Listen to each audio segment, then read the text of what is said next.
The seabirds left 3 hours before dawn. You know this because you were awake to see them go. 31 winters on this fjord, and you have never seen the cliff face empty before sunrise. The birds do not migrate. They do not leave for weather. They nest on those rocks through storms that take ships, and they do not leave. And yet at the third hour before dawn, you watched 200 of them lift from the cliff face in complete silence and fly south over the black water, and not one of them came back. You did not wake anyone. You stood on the dock in the dark and you watched the empty cliff and you listened to the forest on the eastern ridge and you thought about what makes birds leave rocks they have nested on for generations. You thought about it for a long time.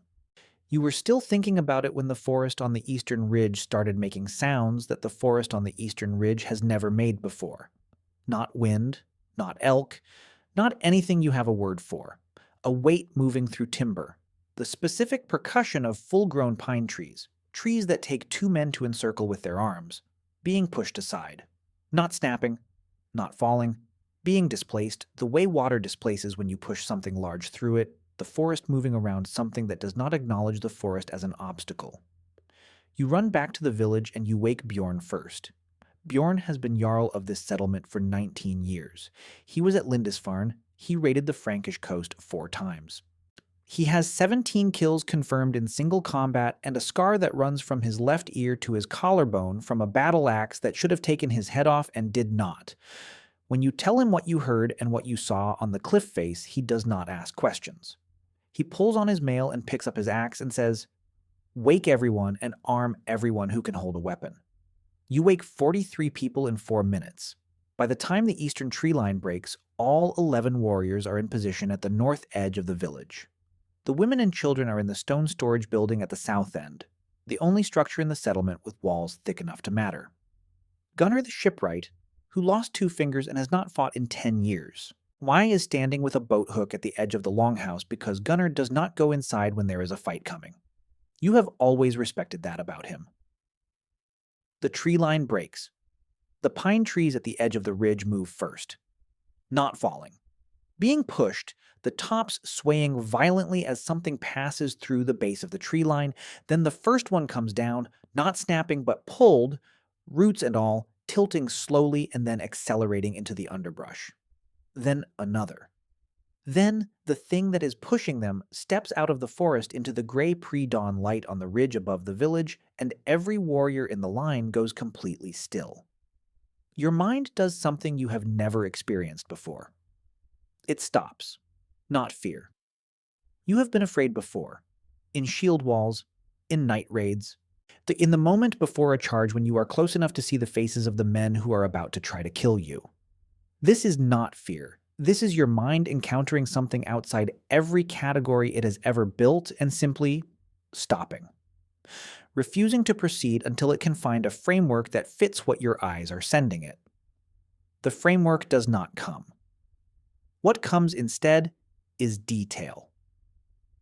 The head first, the jaw, the size of the jaw, the way it catches the first gray light of dawn, and the teeth inside it catch the light separately. Each one individually, because each one is large enough to catch the light individually. The neck. The body. The 2 legs that are each the size of the whole of a man. The 2 small forelimbs that seem wrong, seem like a mistake in the design, until you realize that the design does not need them because the jaw does everything. It stands on the ridge above the village and it looks down at you. Bjorn's voice is completely steady. He says, "Shield wall. You form the wall. 6 shields, overlapping the way you have practiced it 100 times. You are in the wall. You can feel the man on your left and the man on your right through the shields, their weight and their breathing, the specific aliveness of men who are about to fight something they have never fought." Bjorn steps in front of the wall. He is 53 years old, standing in front of the largest predator that has walked the earth since the gods made it, and he does not step back. He raises his axe and he shouts the way he always shouts before a charge, the wordless sound that means we are here and we are not moving. And the men in the wall answer him. The creature descends the ridge.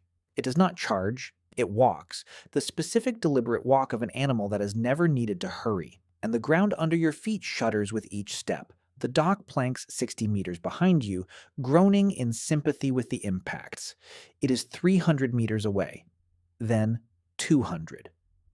The dawn is coming up behind it, and it is silhouetted against the gray sky above the fjord, and the size of it against the sky is the worst part.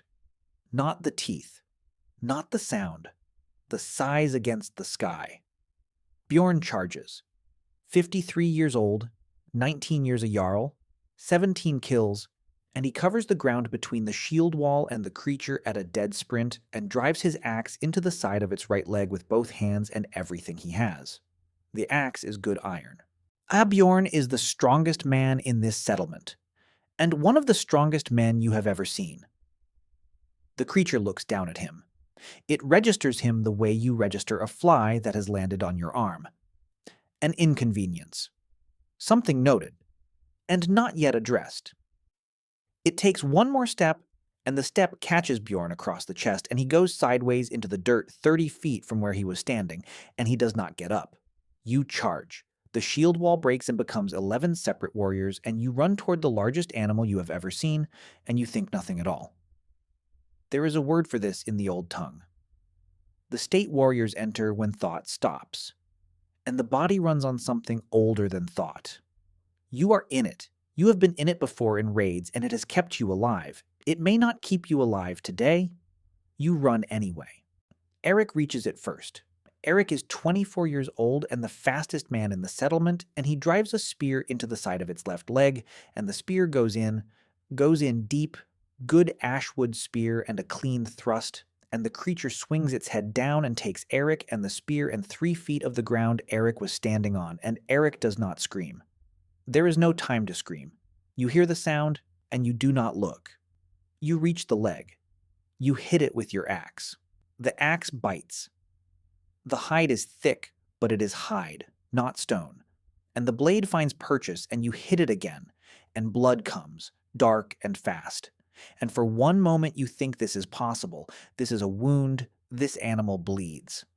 Then the tail comes around. You do not see it. You feel it. The impact that lifts you off the ground and removes the next 3 seconds from your memory entirely. When memory returns, you are on your back in the dirt 12 meters from where you were standing, and your axe is gone, and your left arm is not working correctly, and Halfdan is standing over you with his sword and his mouth is moving, but you cannot hear what he is saying because the sound of the creature is filling everything. You get up anyway. Halfdan pulls you up, and you get your feet under you, and you look at what is happening to your village and you count. 3 warriors down that you can see. The longhouse where you have slept every winter of your adult life is no longer standing. The creature is moving through the south end of the village, and the stone storage building is in its path, and you think about the women and the children, and you start moving. Halfdan grabs your arm. He shakes his head. He points at the water. You understand what he is pointing at. You understand what he is telling you. You do not agree with it, and you do not argue with it, because Halfdan has been fighting longer than you, and he is right. And you know he is right. You run for the dock. There are 4 of you. Halfdan, you, a warrior named Orm whose shield arm is hanging wrong, and Ingrid. Not a warrior, never a warrior. The woman who tends the settlement's animals and who came out of the south building when she should not have and is now running beside you with a skinning knife in her hand and the expression of someone who has decided how they will spend whatever time is left. The dock is mostly intact. 1 longship is still tied. You get to it and you get it loose and you push off with an oar, and the fjord takes you, and Halfdan and Orm take the oars and row, and you sit in the bow and watch. The village burns. Not from fire. No torch was set. The longhouses collapse under the creature's passage, and the hearth fires inside them catch the fallen timber, and the smoke rises gray and black against the dawn sky. You watch the smoke. You watch the shape moving through it. You row until the smoke is a smudge on the horizon behind you. Then you stop rowing and you sit in the longship on the cold fjord water, and you count. 4. Out of 43. Halfdan, Orm, Ingrid, and you. The fjord is silver in the full dawn light. The cliffs on both sides are empty of birds. The forest above the waterline is completely still. Orm asks where you are going. You look south, toward the other settlements, toward the other villages on the other fjords, toward people who are going about their morning exactly as you were going about yours 3 hours ago, before the birds left, before the forest stopped being quiet. You pick up an oar, you row south. You do not have a plan. You have 4 people and 1 longship and injuries that will need attention, and a story that no one who has not seen it will believe. You have the specific knowledge of what a full-grown pine tree sounds like when it is pushed aside by something that does not need to go around it. You have the memory of Bjorn charging, and of Eric with the spear, and of what the sound was when the head came down, and you will carry all of it for the rest of your life, however long that is. The fjord is long. The settlements to the south are a day's rowing. You row. The forest above the waterline is still, but you watch it. You watch the tree lines of every fjord you pass through. You watch for the movement at the top of the canopy that means something is pushing through the base of the trees. You watch for the absence of birds on the cliff faces. You watch the waterline for the disturbance that means something very heavy is moving on the bank above. You see nothing. Not that morning. Not that afternoon. The fjord is quiet and cold, and the longship moves well with 4 people working it, and by evening you can see the smoke of the next settlement's hearth fires ahead around the last bend. Ingrid asks if you will tell them what happened. You look at the tree line above the settlement. You watch it for a long time. The birds are still on the cliffs. You row toward the firelight. You have not decided yet what you will say.